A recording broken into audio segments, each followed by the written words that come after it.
देखिए latest episodes बिल्कुल ad free.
लकड़ी तो मिल गई, किंतु क्या खाना बनाऊंगी अभी? हमारे पास तो कुछ भी नहीं है।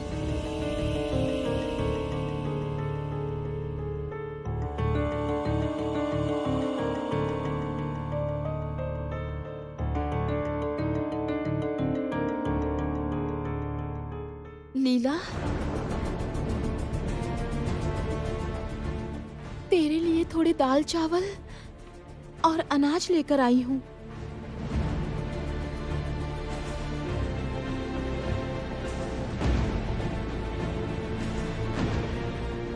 किसी तरह से छुपा कर लाई हूँ। ये ले।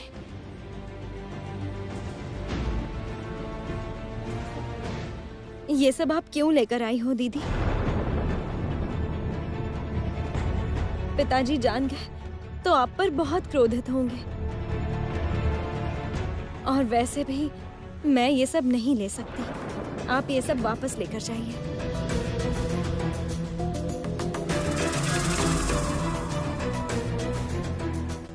ये देखिए देवी, लीलावती के लिए महामंत्री और बड़ी राजकुमारी छिपाकर अनाज लेकर आए हैं। यदि ऐसा चला तो लीलावती को कोई अभाव ही नहीं रहेगा। ये सब चलने नहीं दे सकती जरती।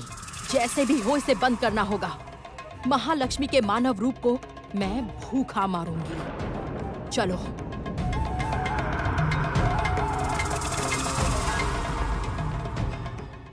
तू अब मना मत कर लीला, अन्यथा तुम लोग भूखे मरोगे। ये भाग्य की कैसी विडंबना में फंस गए। छोटी राजकुमारी, ये रख लो। आपके स्वामी बीमार हैं, इसीलिए उनके लिए आप ये सामग्री स्वीकार कीजिए। नहीं महामंत्री, ऐसा अनुरोध मत कीजिए। मैं पिताजी की दया से नहीं जीना चाहती। विश्वास करो पुत्री, ये सब हम राजमहल से नहीं लाए। ये सामग्री मैं अपने गृह से लाया हूँ। वो तो एक ही हुआ मंत्री जी।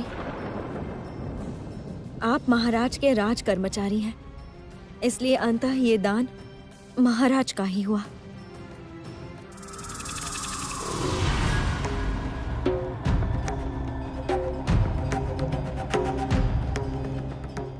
देवी, राजा आसितक्ष्य यहीं आ रहे हैं, सावधान।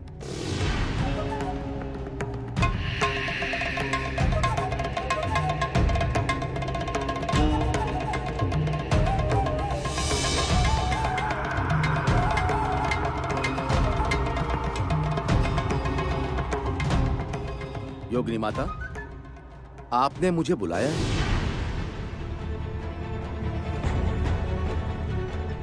माता अभी ध्यान में है। महाराज, आप थोड़ा शांत होकर बैठिए, वो स्वयं आपसे बात करेंगी। अवश्य अवश्य।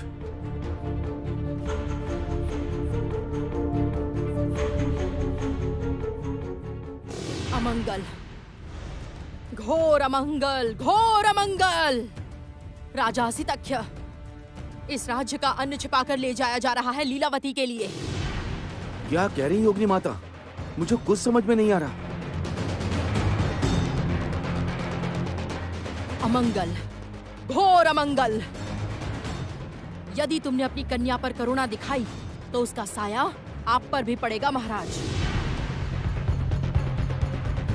यदि ऐसा ही चलता रहा तो आपके राज्य का दुर्भाग्य कभी नहीं जाएगा महाराज। माता, आप क्या कहना चाह रही हैं, मैं बिल्कुल समझ नहीं पा रहा। लीलावती के राजभवन से जाने के बाद उसका कोई समाचार मुझे नहीं मिला, तो फिर? समाचार लीजिए, समाचार लीजिए। मैंने गणना से देखा है,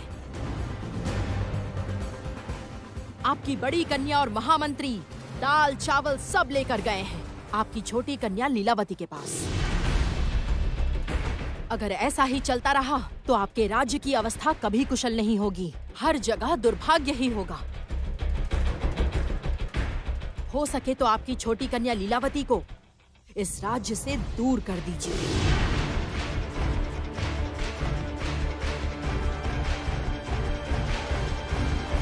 क्या?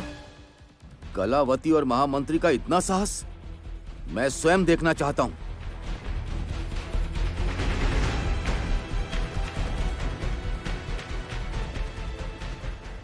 ले लीजिए राजकुमारी, ये लोग इतने प्रेम से लेकर आए हैं तो दुखी मत करिए इन्हें।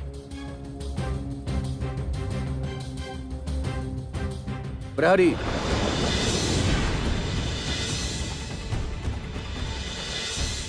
ये समस्त सामग्री फेंक दो।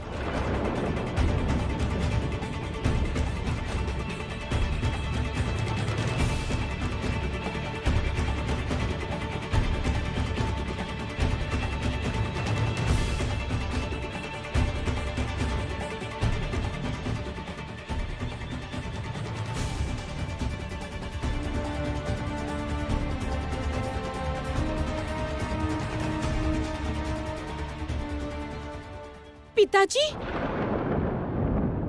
महाराज, ये क्या किया आपने? राजकुमारी क्या खाएंगी? नहीं खाएगी, किंतु उसे मेरा अन्न नहीं मिलेगा। इस राज्य का समस्त अन्न मेरे अधिकार में है। वैसे भी इसे तो अन्न देगी स्वयं माँ लक्ष्मी, है ना?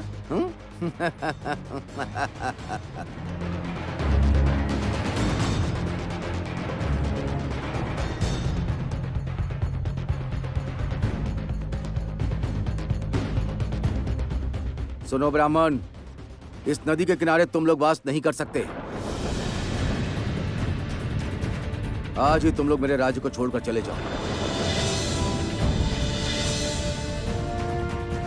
और मेरे अधीन राज्यों में भी तुम लोग रुक नहीं सकते। इनके इस राज्य में रहने से अमंगल होगा, दुर्दशा कभी नहीं मिटेगी। पिताजी कृपया ऐसा मत कीजिए, अन्यथा ये कहाँ जाएंगे? वनवास में रहेंगे। इनके लिए श्रेष्ठ स्थान वन ही है। वही होगा महाराज, हम वनवास ही करेंगे। महामंत्री, आज के बाद इनकी यदि किसी ने भी सहायता की, उसे सीधा मृत्यु दंड मिलेगा।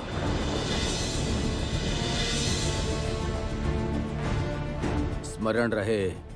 चलिए स्वामी, इस राज्य के बाहर जो घना जंगल है, हम वही चलते हैं। चलिए राजकुमारी, वहीं चलिए।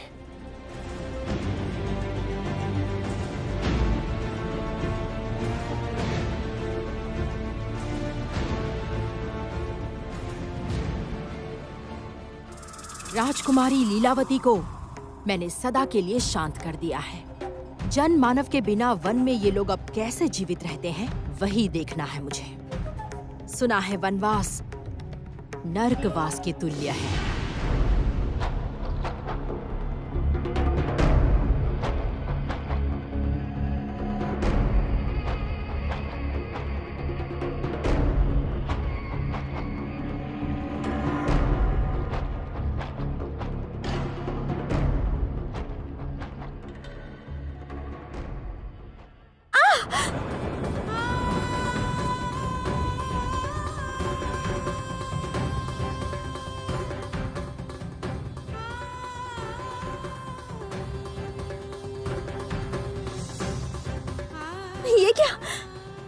मेरे पैर मत छूइए, आप मेरे स्वामी हैं।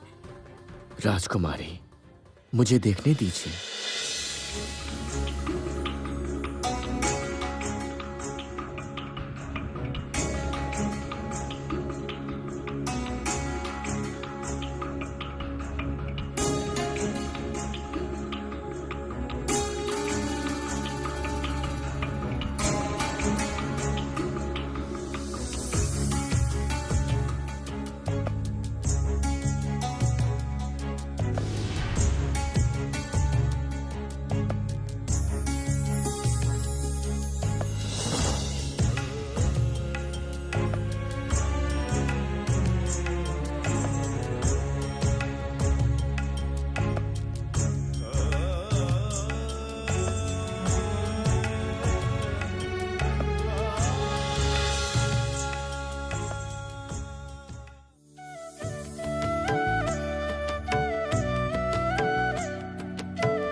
आपके जैसा पति पाकर मैं धन्य हुई हूँ प्रभु। मुझ में यदि सामर्थ्य होता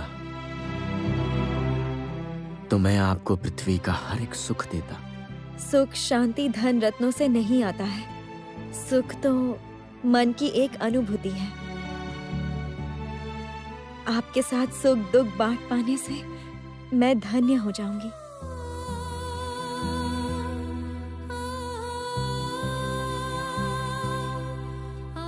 काफी रात हो गई है। आज की रात हमें यहीं पर बितानी होगी।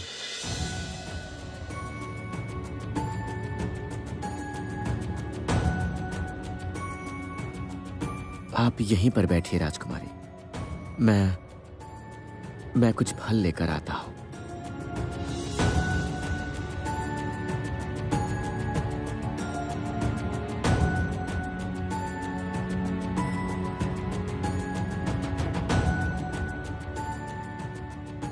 आज की रात यहीं बिताकर कल सुबह कोई उपाय निकालना होगा, घर ढूंढना होगा।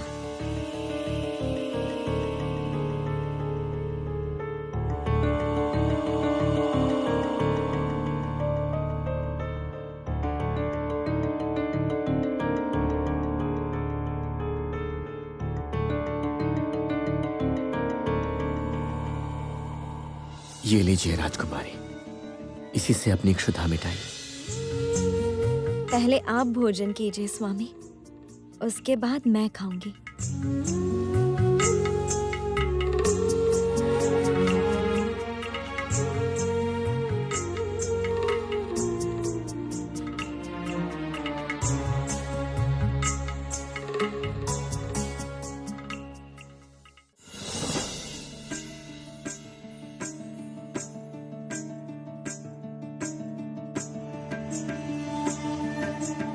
आप यहीं पर प्रतीक्षा कीजिए राजकुमारी, मैं आता हूं।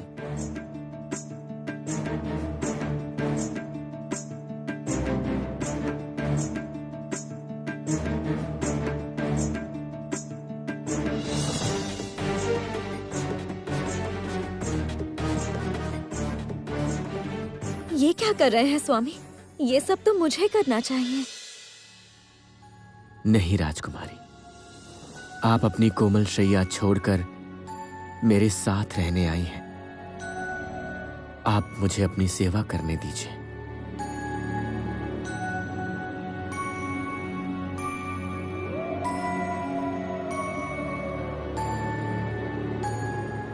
आइए राजकुमारी, आप यहीं सो जाइए। नहीं स्वामी, आप सो जाइए।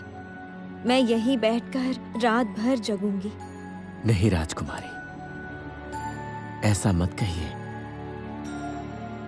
पति के आदेश का निरादर नहीं करते। आ जाइए, आप सो जाइए।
राजकुमारी, ये आप क्या कर रही थी?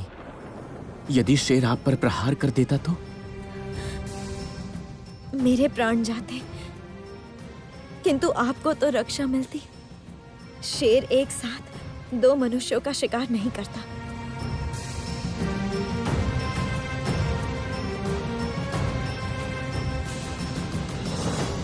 मैं धन्य हुआ राजकुमारी। आपके जैसी पत्नी पाकर मैं धन्य हुआ। स्वामी, आप मुझे नाम से पुकारिए। मैं अब राजकुमारी नहीं, आपकी पत्नी हूँ।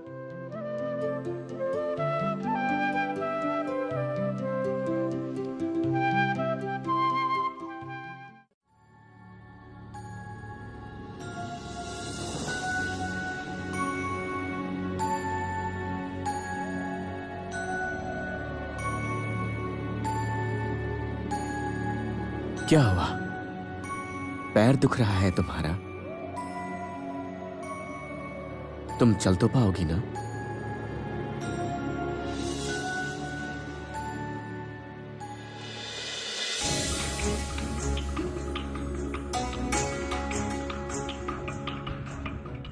चलिए स्वामी, हम इस कुटीर में चलते हैं। मेरा मन कहता है वहां जाकर अवश्य कोई ना कोई उपाय मिलेगा। चलो।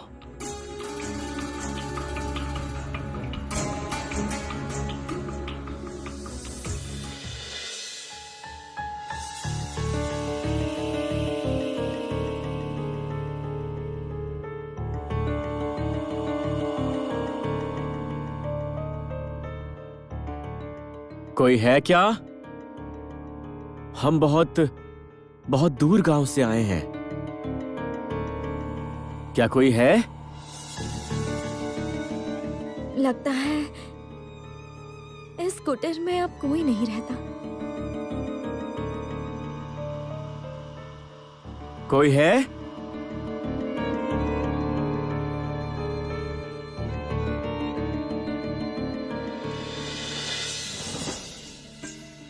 तुमने सही कहा था। इस कुटीर में कोई नहीं है। ये कुटीर तो रिक्त है। ईश्वर ही हमें यहाँ लेकर आए हैं। स्वामी, इस कुटीर में ही हम अपना घर बसाएंगे। हाँ, वो तो बसाएंगे, किंतु खाएंगे क्या? उसका प्रबंध हो जाएगा। आपके भोजन का दायित्व मेरा है।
स्वामी, मैं जल की खोज में जा रही हूँ।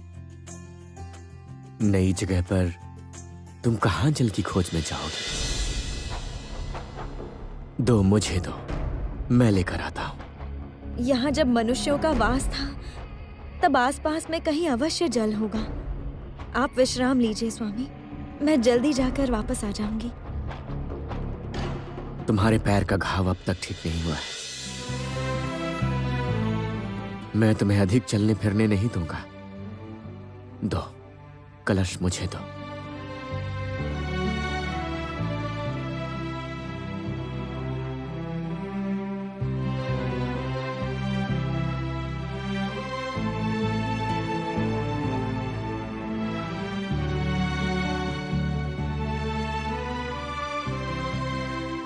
रहने को छत तो मिली हमें, किंतु अब स्वामी को खाने को क्या दूंगी?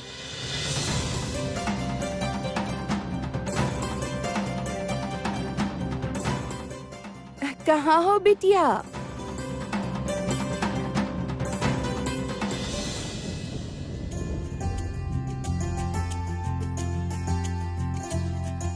बहुत दिनों बाद इस कुटीर में किसी मनुष्य को प्रवेश करते देखा। बहुत अच्छा लग रहा है। तो क्या तुम लोग अब से इस कुटीर में ही रहोगे बिटिया? हाँ माता, और कहीं भी जगह नहीं है। क्यों? कहीं कोई नहीं है क्या? सब थे, किंतु आज कोई नहीं है, कुछ नहीं है। तुम राजकन्या हो? तुम तो महाराज के भाग्य से ही खाती हो ना? हाँ। और छोटी राजकुमारी लीलावती, क्या तुम भी यही मानती हो? सबका भाग्य रचते हैं विधाता। सब कुछ पहले से ही तय रहता है और अपार करुणामय माँ लक्ष्मी सबको अन्न देती हैं।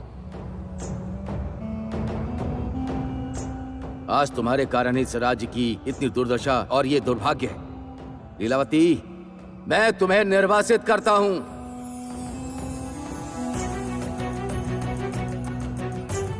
भिक्षुक ब्राह्मण,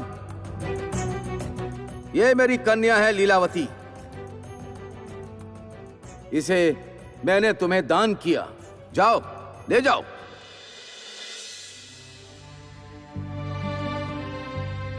रो मत बिटिया, रो मत। जीवा जिसने दी है, खाने को भी वही देगा। इस समय मेरे पास ये कुछ साग और फल है। आज इससे ही काम चला लो, कल उपयुक्त भोजन मिल जाएगा।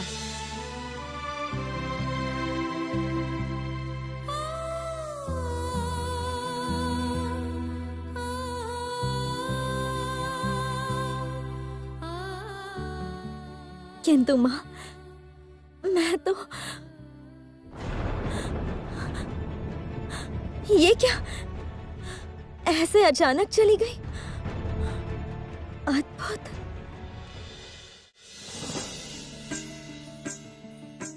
कौन है ये पिताश्री? ये अवश्य ही कोई दिव्य शक्ति है, अन्यथा ये ऐसे अदृश्य कैसे हुई? देवराज, ये धैर्यत्री है। महालक्ष्मी धैर्यत्री का ही अंश है, इसलिए धैर्यत्री महालक्ष्मी की सर्वदा रक्षा करती हैं। किंतु इस संग्राम की शर्त है कि किसी प्रकार की भी दिव्य शक्ति का प्रयोग नहीं कर सकते। धैर्यत्री ने तो उसी शक्ति का प्रयोग किया है। ये कैसे हुआ पिताश्री? ऐसे तो हम बहुत पहले ही देवी महालक्ष्मी की सहायता कर सकते थे। आपने ही तो तब हमें रोका था इस शर्त के कारण पिताश्री।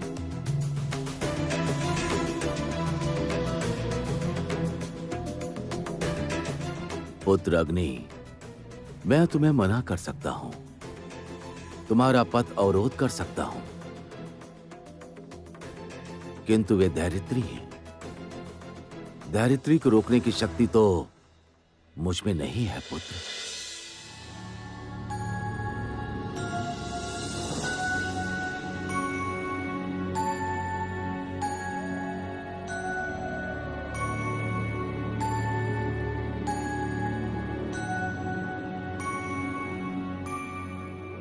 लीलावती, लीला,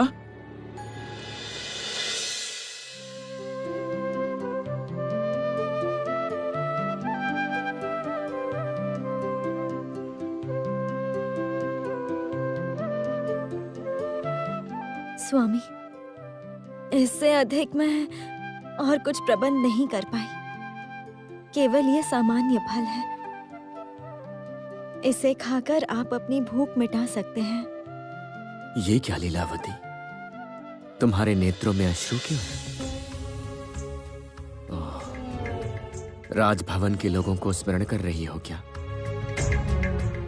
मैंने तो तुमसे पहले ही कहा था नहीं कि... स्वामी, ये कुटीर मेरे लिए राजभवन से भी अधिक है। यहाँ बहुत सुख है। तो फिर तुम रो क्यों रही हो लीला? किंतु पिताश्री, अलक्ष्मी यदि इस दिव्य शक्ति के विषय में जान गई, तब तो आपको ही प्रश्न करेगी। वो कहेगी कि नियम भंग हुआ है। तब आप उसे क्या उत्तर देंगे पिताश्री? तब तो देवी अलक्ष्मी हमारे द्वारा शर्त की हुई अवहेलना के कारण इस युद्ध में विजयी होंगी। तब हम सबकी रक्षा कैसे होगी?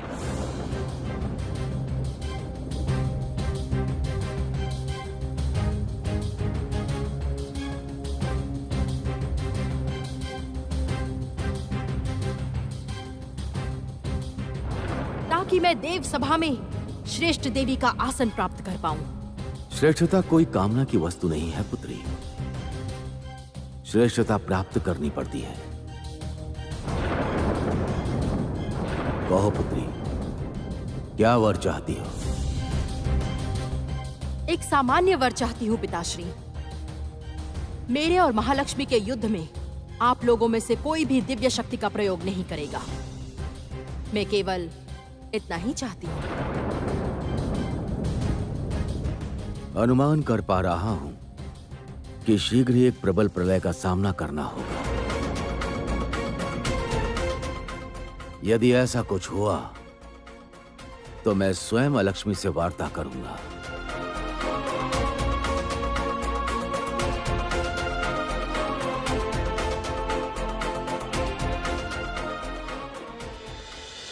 मैंने पूरे अभिमान से कहा था कि आपके भोजन का दायित्व मेरा है, किंतु मैं व्यर्थ हुई हूँ स्वामी।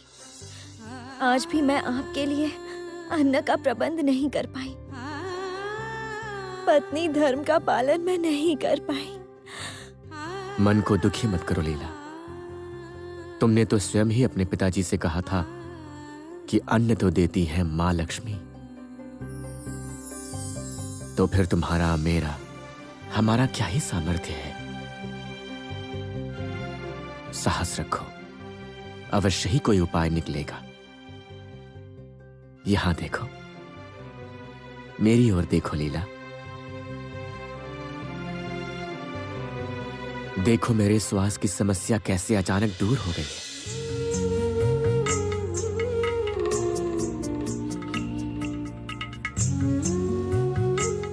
सब तुम्हारे कारण हुआ लीला। मेरा मन कहता है कि हमारे भाग्य में कुछ अच्छा अवश्य होगा। तुम इस तरह से अश्रु बहाकर स्वयं को कष्ट मत दो लीला। जीवन बहुत बड़ा है और बहुत सुंदर भी।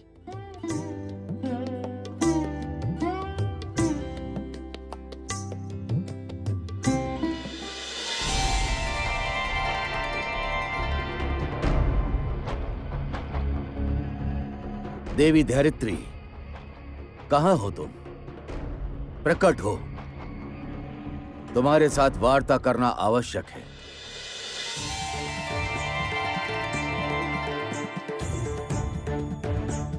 प्रणाम पिताश्री। धैर्यत्री, तुमने महालक्ष्मी की मानव रूपी लीलावती की सहायता करके तुमने बहुत बड़ी भूल की है। इससे मेरी रखी शर्त का उल्लंघन हुआ है। तुम महालक्ष्मी की सहायता करने से स्वयं को रोको।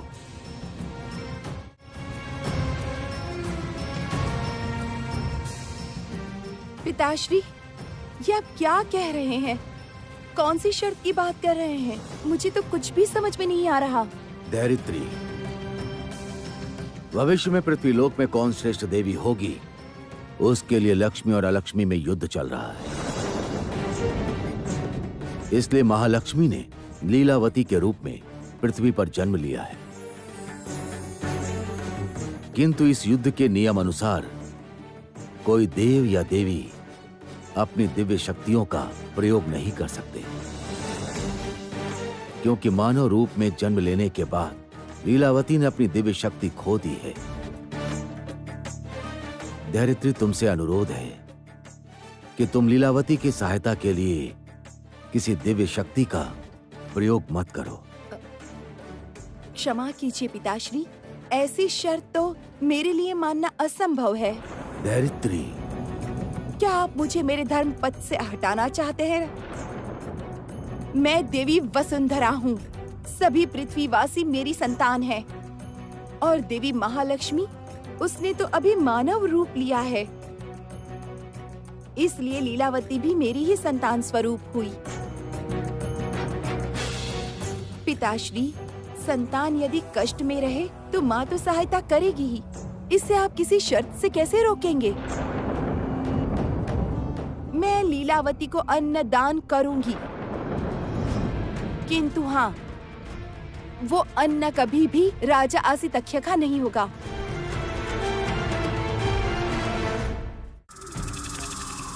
ओम तत्सत। ओम तत्सत। ओम तत्सत।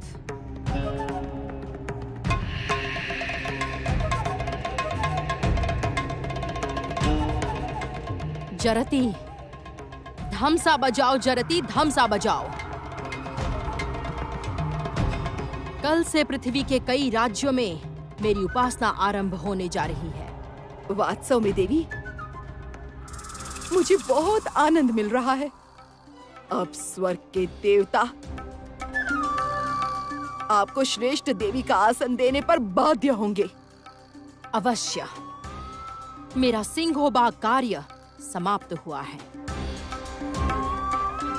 राजा असितक्ष्य के राज्य में प्रधान देवी अभी मैं हूँ। लक्ष्मी मूर्ति इस राज्य से लुप्त हुई है।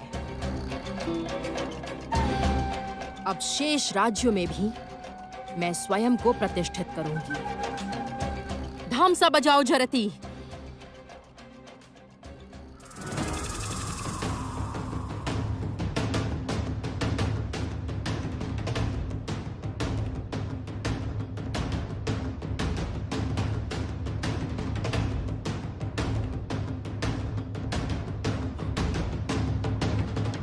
योगिनी माता,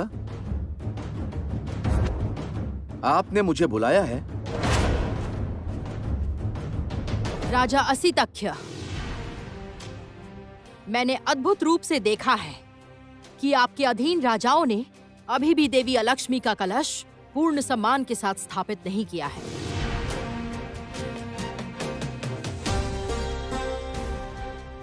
महामंत्री, ये मैं क्या सुन रहा हूं? तो क्या समस्त राजा मेरा अनादर कर रहे हैं?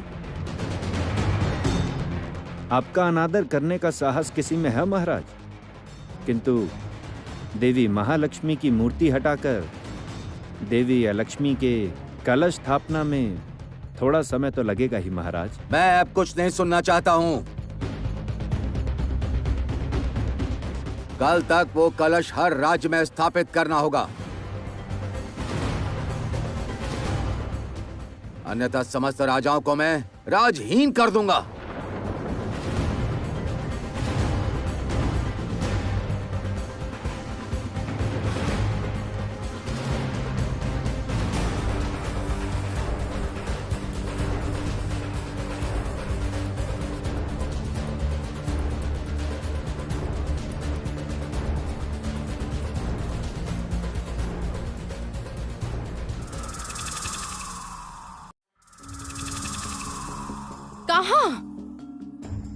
कहां गए देवगण? देवराज, देवगुरु, कहां छिपे हैं आप लोग? आइए, श्रेष्ठ देवी का स्वागत कीजिए। देवी अलक्ष्मी, अकारण इस कलह का अर्थ क्या है? देवसभा में ही जाती, किंतु सोचा कि आप लोगों द्वारा अपना आतिथ्य पाने के बाद ही देव सभा में अपना आसन ग्रहण करूंगी। आइए देवगुरु, आरंभ कीजिए। देवगण, पुष्प बरसाइए श्रेष्ठ देवी पर। देवी अलक्ष्मी, ऐसे उपहास का क्या अर्थ है? उपहास? आप लोगों को लग रहा है कि मैं आपके साथ उपहास कर रही हूँ? आपकी दिव्य दृष्टि क्या लुप्त हो गई है देवगुरु? देखिए ना पृथ्वीलोक में क्या हो रहा है। पृथ्वीलोक में अभी केवल मेरी जय जयकार है। देवी अलक्ष्मी, पृथ्वी वासियों की बुद्धि क्या नष्ट हो चुकी है जो वो आपकी पूजा करेंगे? आप कभी भी श्रेष्ठ देवी नहीं बन पाएंगी। अपनी वाणी संभालिए इंद्रदेव। मैं श्रेष्ठ देवी, देवी अलक्ष्मी हूँ। स्वयं को श्रेष्ठ कहने से कोई श्रेष्ठ नहीं हो जाता देवी। उचित कहा आपने अग्निदेव। श्रेष्ठ देवी होने के लिए जिस गुण की आवश्यकता है वो देवी अलक्ष्मी में हो ही नहीं सकता। देवी महालक्ष्मी श्रेष्ठ देवी थीं एवं रहेंगी। उनका स्थान कोई कभी नहीं ले सकता देवी अलक्ष्मी। ऐसा स्वप्न देखना भी मूर्खता है। देवराज, आप मुझे ऐसे अपमानित नहीं कर सकते। इस जगत में जो महत्वपूर्ण है वही श्रेष्ठ हैं। स्वर्ग, पृथ्वी, पाताल, ये तीनों लोक में देवी महालक्ष्मी की बहुत ही महत्वता है। महत्व तो मेरा भी कुछ कम नहीं है। मैं भी लक्ष्मी के साथ ही उत्पन्न हुई हूँ। एक साथ उत्पन्न होने से ही श्रेष्ठ नहीं हो सकते देवी लक्ष्मी। स्वर्ग रक्षा में देवी महालक्ष्मी का योगदान अतुल्य है। जितनी बार स्वर्ग पर संकट आया है, देवी महालक्ष्मी ने हमारी सहायता की है बुद्धि से, शक्ति से। आपने क्या किया है देवी अलक्ष्मी? मैंने भी तो सहायता की है। मेरी सहायता के बिना शंखचूड़ का वध करना क्या संभव होता? पिताश्री भी तो साक्षी थे। कहाँ है पिताश्री?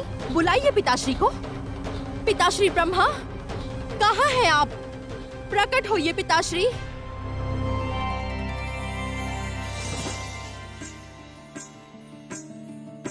क्या समाचार है पुत्री? प्रणाम पिताश्री। प्रणाम पिताश्री। पिताश्री, शर्त अनुसार संपूर्ण पृथ्वी लोक में मेरी पूजा आरंभ हो चुकी है, किंतु अभी भी देवगण मुझे श्रेष्ठ देवी का आसन नहीं देना चाहते। पिताश्री, पृथ्वी लोक में क्या हो रहा है मैं दिखाती हूँ।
अब क्या कहेंगे देवगण? और कितनी महत्वता प्रमाणित करूं मैं अपनी? पिताश्री, आप मुझे श्रेष्ठ देवी का आसन दीजिए पिताश्री। कोजागरी पूर्णिमा से पूर्व इस विषय में कोई निर्णय लेना संभव नहीं है पुत्री। शर्त भी तो वही थी। कोजागरी पूर्णिमा के बाद भी यदि पृथ्वीवासी तुम्हारी पूजा करते हैं, तभी तुम श्रेष्ठ देवी के रूप में इंद्रलोक में प्रतिष्ठित होगी। ठीक है, उस दिन तक मैं प्रतीक्षा करूंगी पिताश्री।